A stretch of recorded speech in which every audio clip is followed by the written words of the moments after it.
हाय guys, neurofibromatosis. Actually ये patient दिखाता हूँ पहले आपको। पेशेंट का पहला ऐसा था पिक्चर जो कि सर्जरी के बाद में ऐसा हो गया है, सर के पास में ट्यूमर या ग्रोथ बन गया था। सेकंड पिक्चर साइड व्यू में ऐसा था, वो सर्जरी के बाद में ऐसा हो गया है। और थर्ड पिक्चर में ऐसा था, ऐसा हो गया है। अभी ये पेशेंट को मैंने इंस्टाग्राम पे मैंने ऑपरेट करने के बाद में फॉलोअप पिक्चर वगैरह सब डाला हुआ है, लेकिन वहाँ पे बहुत से जो मेडिकल स्टूडेंट थे उन्होंने बोला था कि सर ऐसे स्पेशल केसेस होते हैं ना, इनको आप थोड़ा डिटेल में बताया करो। तो इसीलिए मैं यहाँ पे यूट्यूब पे इसके लिए बारे में वीडियो बना रहा हूँ ताकि आपको बेसिक इन्फॉर्मेशन हो जाएगी। देखो, मैंने अपनी लाइफ में पहला पेशेंट न्यूरोफाइब्रोमेटोसिस का पता है कब देखा, जब मैं डॉक्टर नहीं था। मैंने स्टेशन पे एक पेशेंट देखा था जिसको पूरी बॉडी पे मल्टीपल छोटे छोटे ऐसे नोड्यूल्स थे, फुंसी जैसी हो गई थी, और चेहरे पे भी पूरी बॉडी में फुंसी थी। मैंने वो पेशेंट देखा जब मैं मेडिकल से मेरा कोई रिलेशन नहीं था, मैं स्कूल में था।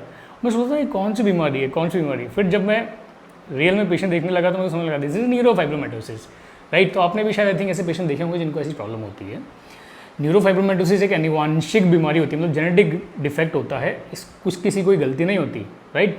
किसी को वही सेम होता है। मैं हमेशा क्यों बोलता हूँ कि ये अनुवांशिक चीज़ों में आपकी गलती नहीं है, क्योंकि वो जो क्लेफ्ट वाले बच्चे होते हैं जिनका होठ कटा होता है, तो बहुत सी पेरेंट्स सोचते हैं कि हमारी बहू ने ऐसा करा था, इसकी वजह से हमारी बहू ने चांद अमावस्या के दिन ऐसा करा था तो इसलिए ऐसा हुआ है, या उसने ऐसा करा था, राइट। तो उन लोगों की बहुत सारी मिसकंसेप्शंस होते हैं, ऐसा नहीं है। जेनेटिक डिफेक्ट होता है वो तो जैसे यार वो होता है ना, लक बाय चांस, लॉटरी लग गई तो लग गई, ऐसा ही जेनेटिक डिफेक्ट अगर आपकी फैमिली में उस पेशेंट में वो अपीयर हो गया तो हो गया। अब आप बोलेंगे बाकी भाई बहन में हो भी सकता है, नहीं भी हो सकता। म्यूटेशन तो अगर आपके अंदर हो गया है वो जीन म्यूटेशन, और आपके अंदर वो मैनिफेस्ट हो गया है, तो फिर आप सफ़र करेंगे। तो जेनेटिक डिफेक्ट होता है, मैं ज़्यादा डिटेल में नहीं जा रहा हूँ। तो इसमें जेनेटिक डिफेक्ट की वजह से बॉडी के अंदर सॉफ्ट टिश्यूज़ में, बोन्स के अंदर ऐसे ऐसे मल्टीपल नोड्यूल्स बन जाते हैं। इसका एक फीचर और होता है कैफे ओले स्पॉट्स, यही बोलते हैं इसको। Actually this is French this thing, French word है। तो वो आप कैसे बोलते हैं, मैं तो कैफे ओले स्पॉट्स बोलता हूँ, क्योंकि मेरे को थोड़ी बहुत फ्रेंच आती है। तो आई थिंक यही प्रोनाउंसिएशन होगा, गलत है तो आप बता दो कमेंट सेक्शन में।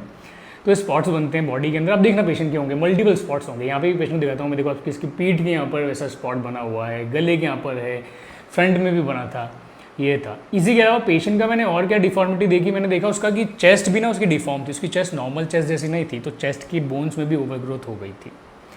और पेशेंट मेरे पास इसलिए आया था कि उसकी जो स्कल थी, ये वाली स्काल थी, ये वो एक्सेसिव ओवरग्रोथ होकर यहाँ पर ऐसा लटकती थी, जो कि उसको कॉस्मेटिकली अच्छा नहीं दिखता था। उसमें दर्द वर्द कुछ प्रॉब्लम नहीं थी, पेशेंट को कुछ प्रॉब्लम नहीं थी। पेशेंट ने मुझको 1 साल पहले कंसल्ट करा था, और मैंने उनको बताया ये बीमारी ऐसे ऐसे होगा। उन्होंने बोला ठीक है सर, हम लोग डिसीजन लेंगे। फिर वो 1 साल के बाद आया एक्चुअली, उन्होंने बोला कि सर आप तो निकाल दो। हम लोगों ने बहुत ट्राई करा, बट अल्टीमेटली ये सोचा कि सर्जरी ही बेस्ट ऑप्शन है, तो आप सर्जरी कर दो। तो पेशेंट को प्रॉब्लम कॉस्मेटिक की थी और कुछ प्रॉब्लम नहीं थी। तो ऐसा सॉफ्ट टिश्यू ओवरग्रोथ कहीं भी हो सकती है, यहाँ भी हो सकती है। अपना Instagram account plastic surgeon blog पे 2 साल पुराने ये देखो, पोस्ट देखो, वहाँ पे मैंने बहुत से पेशेंट डाले न्यूरोफाइब्रोमेटोसिस के। एक पेशेंट को तो यहाँ पे ब्रेस्ट टिश्यू इतना एक्स्ट्रा में निकला हुआ था। अब देखो, पुरानी पोस्ट स्क्रॉल करने की थोड़ी मेहनत करनी पड़ेगी, पुरानी पोस्ट देखनी पड़ेगी, तो आपको दिखेगा वहाँ पे। तो उसको वो हुआ था। कुछ पेशेंट के अंदर बॉडी या दूसरा पार्ट किसी का ओवरग्रोथ हो जाता है, किसी पेशेंट में आईलिड का ओवरग्रोथ हो जाता है। तो इसके अंदर क्या करना होता है, सर्जिकल ऑप्शन क्या कन्फर्म मतलब क्यूरेटिव होता है। सर्जिकल ऑप्शन जो होता है वो उसको कॉस्मेटिकली थोड़ा इम्प्रूव कर देता है, राइट। अभी ये जो पेशेंट है, इसके अंदर मेरे को यहाँ पे ओवरग्रोथ हो गई थी, इसको कॉस्मेटिकली इसको अच्छा दिखाना था और जो एक्स्ट्रा पार्ट है उसको निकालना था।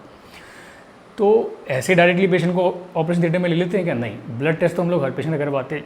इसी के साथ में ऐसे पेशेंट्स के अंदर इंपॉर्टेंट चीज़ ध्यान रखनी होती है कि इनके अंदर मल्टीपल न्यूरो एंडोक्राइन ट्यूमर की जो डिजीज़ होती है, MEN1 मैन 2 सिंड्रोम, अगर आप लोगों ने सुना होगा, MEN2 multiple endocrine neoplasia type 1 and type 2 syndrome होता है। उसके अंदर क्या होता है, इनकी एड्रिनल ग्लैंड जो किडनी के ऊपर ग्लैंड्स होती है, उसके अंदर भी ट्यूमर हो सकता है, और वो ट्यूमर फंक्शनल ट्यूमर हो सकता है। कुछ पेशेंट के अंदर तो वो ट्यूमर फंक्शनल नहीं होता है, मतलब बैठा रहता है, लेकिन कुछ पेशेंट के अंदर वो फंक्शनल ट्यूमर बन जाता है। फंक्शनल ट्यूमर मतलब कि वो नॉरएपिनेफ्रिन, एपिनेफ्रिन और बाकी हार्मोन सीक्रेट करता है, जो कि आपकी ब्लड प्रेशर को बहुत ज़्यादा हाई कर देते हैं।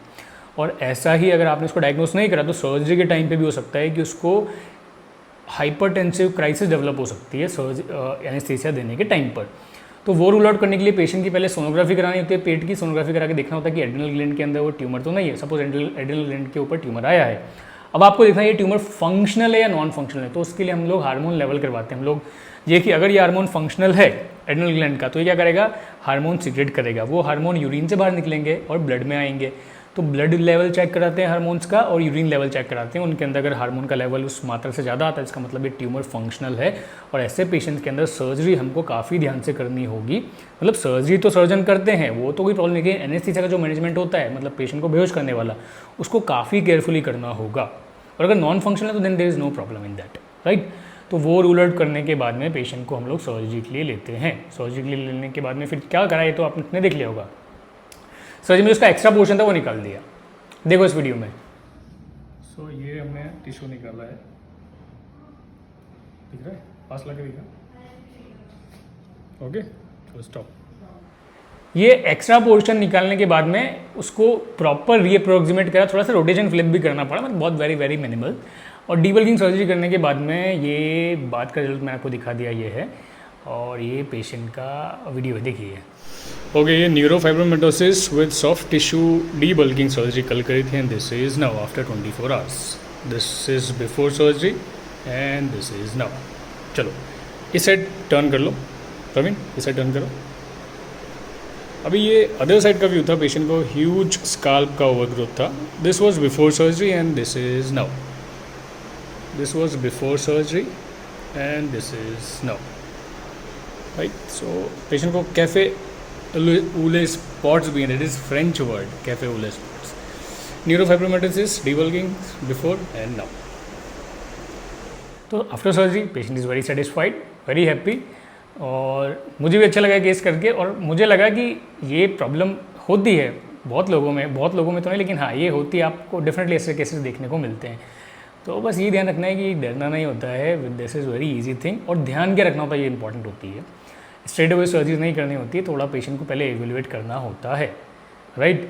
तो दिस इज़ ऑल। फिर भी कुछ क्वेरी तो कमेंट सेक्शन में डालो, and that is all. Thanks for watching, to nice day, bye bye.